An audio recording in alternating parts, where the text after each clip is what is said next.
Représentons les positions de la mouche toutes les 10 secondes. À l'instant t égale 0, elle se trouve ici. Au bout de 10 secondes, elle a avancé sur l'aiguille, puis ensuite, elle arrive au bout de l'aiguille, comme ceci.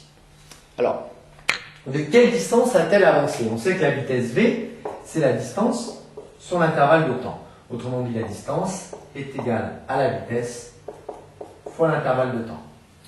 Alors, ou la durée. Hein, la vitesse étant ici centimètres par seconde. Le temps est en secondes. On va avoir donc une distance exprimée en centimètres. On fait le premier calcul. D égale V fois delta T. Donc 1 cm par seconde fois 10 secondes, ça nous fait 10 cm.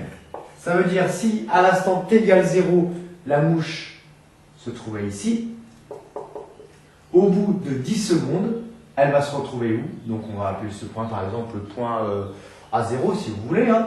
Et bien au bout de 10 secondes, elle va se retrouver où? Elle va se retrouver ici, au point 1. Elle aura parcouru quelle distance? Eh bien 10 cm. Ici vous aurez 10 cm.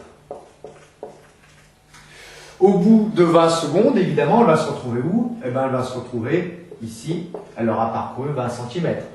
Au bout de 30 secondes, elle aura parcouru 30 cm, 40 cm au bout de 40 secondes, 50 cm au bout de 50 secondes, et puis 60 cm ici,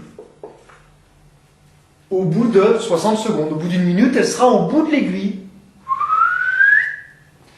Si vous avez comme échelle 1 cm qui représente 10 cm dans la réalité, eh bien vous faites votre aiguille qui fait en tout combien? Eh bien 6 cm de long. Et puis chaque centimètre, vous mettez les positions de la mouche. On aurait pu appeler plutôt, au lieu d'avoir un, M1, puisque M c'est la première lettre de mouche. Enfin, comme vous voulez.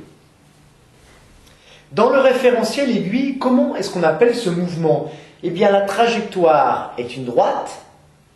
La vitesse est constante. On appelle ce type de mouvement rectiligne à cause de trajectoire une droite.